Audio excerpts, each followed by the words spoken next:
Apa saja langkah pemerintah Provinsi Jawa Barat menghadapi liburan panjang akhir Oktober nanti dan bagaimana juga antisipasi terhadap potensi bencana akibat fenomena La Nina di Jawa Barat? Kita tanyakan langsung pada Wakil Gubernur Jawa Barat, UU Ruzanul Ulum. Assalamualaikum, selamat sore Pak UU.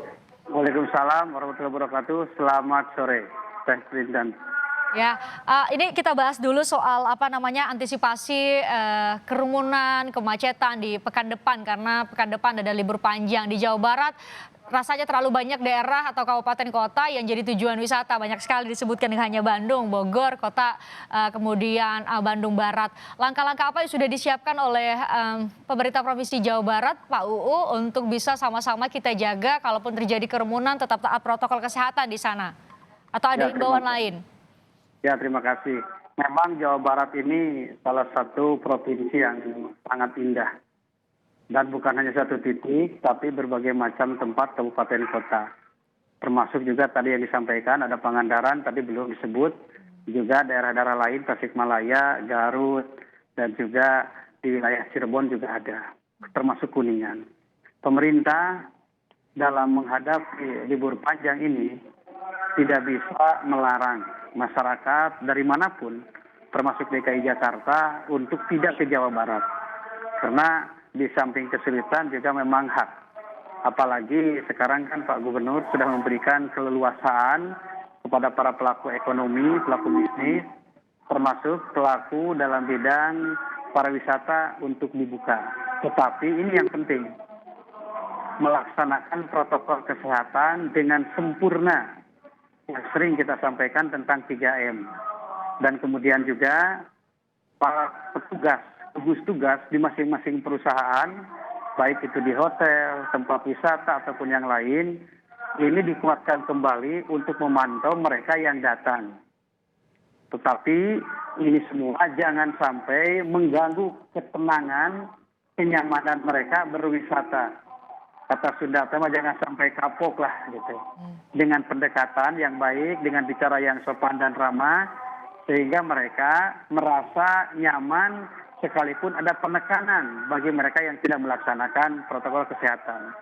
Yang kedua, meminta kepada masyarakat yang mau datang ke Jawa Barat yang positif corona, sekalipun itu tidak ada gejala, tolong jangan datang ke Jawa Barat. Karena itu memadaratkan kepada orang lain. Kalaupun mau, mungkin harus dites dulu. Mungkin kemarin seminggu kemudian masih positif, sekarang dites, kalau sudah negatif baru datang ke Jawa Barat. Itu, Bu. Koordinasi dengan pemerintah daerah, tadi banyak sekali daerah yang jadi tujuan wisata di Jawa Barat. Terus dengan Satgas, pelaku usaha pariwisata, seperti apa Pak Wagub? Ya, ini sudah kontinu ya. Kita berkomunikasi dengan para kepala daerah dalam menangani COVID, termasuk juga dalam bencana ini. Bahkan Pak Gubernur kemarin sampai datang ke Pangandaran langsung melihat persiapan wilayah Pangandaran, karena Pangandaran ini selalu diserbu oleh para wisatawan di saat libur panjang, karena fasilitasnya juga sekarang sudah diperbaiki, pantainya sudah bagus, kemudian ada tempat-tempat yang dulu tidak ada, sekarang sudah dibangun dengan anggaran dari Provinsi Jawa Barat, karena berharap pantai Pangandaran ini menjadi wisata internasional seperti hanya provinsi-provinsi lain. Maka Pak Gubernur kemarin melihat ke sana kesiapan, termasuk memberikan pengarahan-pengarahan kepada Pak Bupati menguatkan, dan termasuk juga Satpol PP, dan ini bekerja sama dengan kepolisian dan TNI. Jadi kami tidak berharap apa yang disampaikan Bapak Bupati tadi yang sudah berbicara, libur ini tidak mau menjadikan sarana untuk lahirnya klaster-klaster baru, tambah-tambahnya yang memiliki penyakit atau positif corona, itu yang kami tidak harapkan.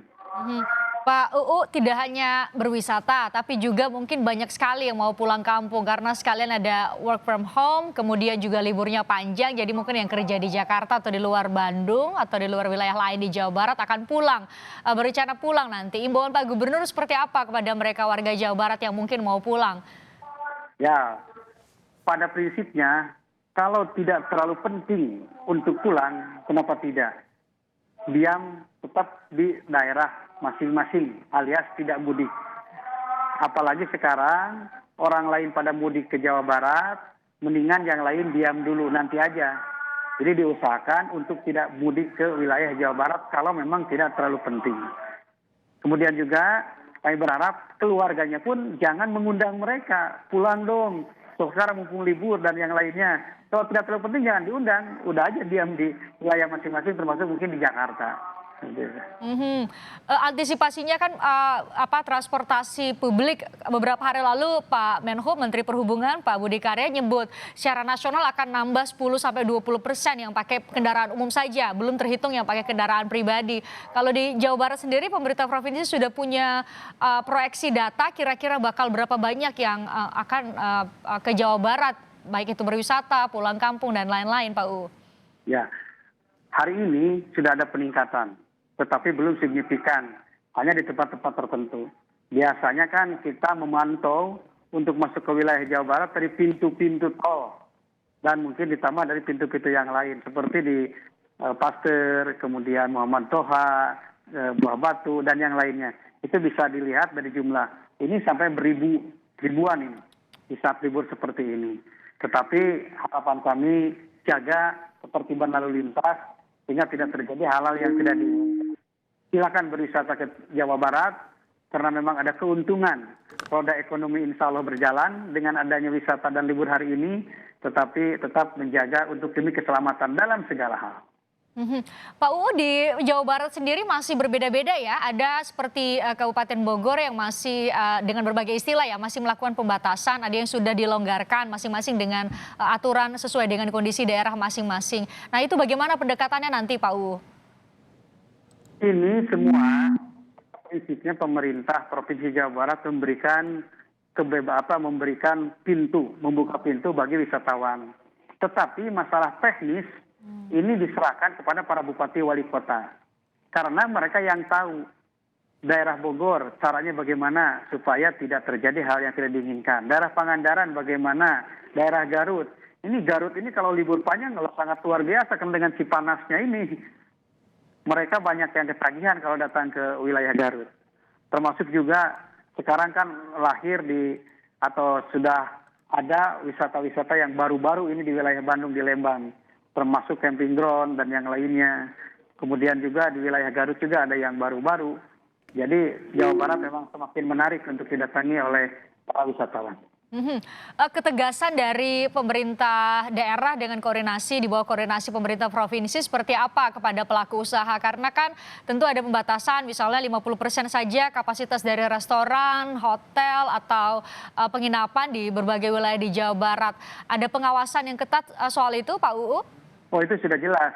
Karena ada polisi, ada tentara yang sudah dilibatkan sejak awal. Ada Satpol PP. Dan kita dari awal sudah disampaikan tadi, dikuatkan kembali dengan satuan tugas yang ada di masing-masing perusahaan. Seandainya ini ada pelanggaran, mereka kan sudah membuat MOU dengan pemerintah.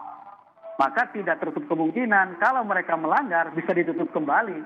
Sepertinya perusahaan-perusahaan yang sudah dilakukan sebelumnya yang melanggar aturan ini. Ini aturan bukan untuk perusahaan, tapi untuk seluruh masyarakat. Karena kalau sudah perusahaan kena, ya tetangga perusahaan juga kena, keluarga juga kena, dan yang lainnya.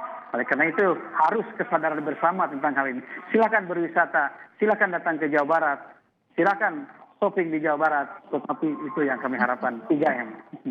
Tapi tetap taat protokol kesehatan, baik yang berwisata maupun yang mau pulang kampung. Kalau tadi Pak UU sebut, kalau boleh ditunda dulu baru bergantian dengan yang wisata begitu supaya nggak numpuk. Kita beralih bicara soal dampak bencana, karena kan ada fenomena La Nina ya Pak UU ya. Kita tahu Tasikmalaya, kemudian terakhir pagi tadi juga di Pangandaran ada gempa. Seperti apa antisipasi dari pemerintah Provinsi Jawa Barat untuk menjaga jangan sampai kemudian berbagai wilayah di Jawa Barat sendiri yang terdampak bencana di situasi yang pandemi saat ini juga tentu semakin sulit, lebih sulit begitu ya dibanding dengan situasi umumnya. Ya, pemerintah Provinsi Jawa Barat bekerja sama dengan pemerintah kabupaten kota, khususnya dengan BPID, termasuk juga dengan SAR yang berskala nasional. Karena Jawa Barat ini paling hebat bencananya dari tahun ke tahun. Bahkan kalau kota Garut ini kedua ya, setelah daerah-daerah lain. Nah, kemarin kami juga dikunjungi oleh Menteri Bappenas, termasuk berbicara tentang bencana. Karena penyebab bencana ini Penyebabnya antara lain dengan perubahan alih fungsi hutan, masyarakat membangun di tempat yang tidak sesuai dan tidak layak gitu. Oleh karena itu persiapan kami ini sudah matang karena memang sudah dipersiapkan sejak awal, tetapi bukan berarti kami menantang bencana begitu. Tetapi ini sedia payung sebelum hujan. Banjir sudah terjadi di Sukabumi, di Tasikmalaya, di Garut. Kemudian juga ada gempa bumi ini banyak rumah yang roboh. Seperti di Ciamis juga kan ada yang roboh. Kemudian di daerah Bandung, di daerah Tasikmalaya juga ada yang roboh juga. Tadi mungkin rumahnya sudah tua atau bagaimana sehingga ada gempa sedikit juga roboh, dan ada juga yang kena tetapi tidak sampai meninggal, hanya masuk ke rumah sakit saja cedera-cedera biasa. Nah, antisipasi seperti apa Pak UU kalau secara atau biasanya Pak UU kalau terjadi bencana kan nanti dibawa ke pengungsian. Nah, saat ini situasinya berbeda, pandemi. Kalau di pengungsian kan potensi untuk berkerumunnya jauh lebih besar, potensi penyebaran COVID-19 juga jadi lebih besar. Ada antisipasi soal itu Pak UU? Ya, biasanya sekarang ini diminta bantuan kepada rumah-rumah yang ada di sekitar. Kalau dulu kan disimpan di satu tempat, disatukan di masjid, di gor, di yang lainnya. Nah sekarang di gor dipakai, di tempat-tempat yang biasa itu dipakai. Tapi juga supaya tidak terlalu menumpuk di situ, bantuan juga kepada rumah-rumah tetangga di situ. Terutama kalau saudara, kalau di situ punya saudara, tolong tidak usah ikut ke pengungsian di situ, tapi di tempat yang lain. Termasuk juga kita mempersiapkan sembako ya, sembako sebagai tanggap darurat, dapur umum, bekerjasama dengan kepolisian dan TNI. Bahkan sekarang kita sudah ada pendekatan dengan pihak pasar yang ada di wilayah tersebut. Biasanya sembako itu kan didatangkan dari kabupaten dari Bandung. Sementara butuh waktu lama. Misalnya kemarin di Garut, butuh sembako didatangkan dari Bandung. Nah sekarang kita sudah melakukan MOU dengan pasar-pasar setempat. Jadi ngambil dulu dari pasar tersebut, tetapi jelas jumlah dan yang lainnya pembayarannya nanti. Kita sedang MOU seperti itu, biar penanganannya lebih cepat lagi. Kalau untuk warga sendiri seperti apa Pak UU?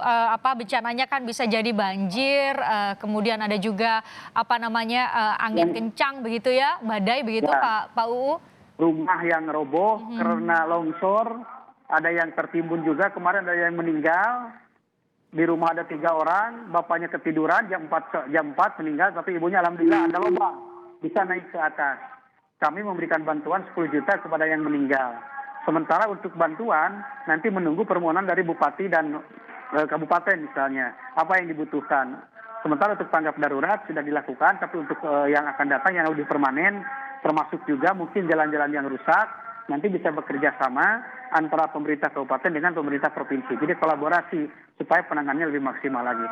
Tapi intinya saya minta kepada masyarakat, tolong harus lebih waspada, bukan hati-hati lagi, tapi ditingkatkan dari hati-hati kepada waspada menghadapi perubahan cuaca seperti ini. Apalagi hujan yang panjang, yang lama-lama, kemarin juga kan di sini hujan sampai 2 jam ini. Ini kan berbahaya juga begitu. Warga diminta waspada, tidak hanya hati-hati tapi waspada untuk sama-sama jaga jangan sampai kemudian terjadi dampak yang lebih luas lagi, dampaknya jauh lebih luas lagi atau lebih berat lagi karena masa pandemi ya Pak UU ya. Sudah situasi sulit, bakal lebih sulit lagi kalau kita sama-sama tidak hati-hati. Bahkan SAR juga tadi kemarin Pak Soeharto sudah bilang mau dibangun juga di wilayah Jabar Selatan, karena kebanyakan di Jabar Selatan ini terjadi hal-hal yang tidak diinginkan bencana. Jadi kemarin insya Allah katanya Pak, asal pemerintah menyediakan tanah, SAR akan dibangun. Dengan SAR dibangun di sini berarti alat-alat berat, hal yang lainnya untuk bencana akan disediakan di situ. Jadi pemanfaatannya bisa lebih cepat. Oh berarti sudah dilakukan pemetaan ya Pak UU ya, wilayah-wilayah mana saja diprediksi bakal rawan terjadi terdampak iklim yang ekstrim saat ini, misalnya terjadi banjir, longsor, itu sudah dipetakan ya Pak ya?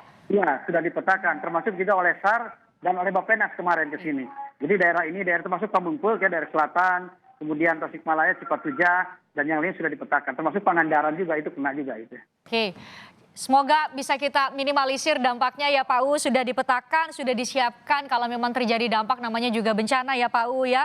Kita hanya bisa berusaha untuk kemudian meminimalisir dampaknya. Terima kasih Wakil Gubernur Jawa Barat UU Ruzanul Ulum sudah bergabung bersama kami di Kompas Petang.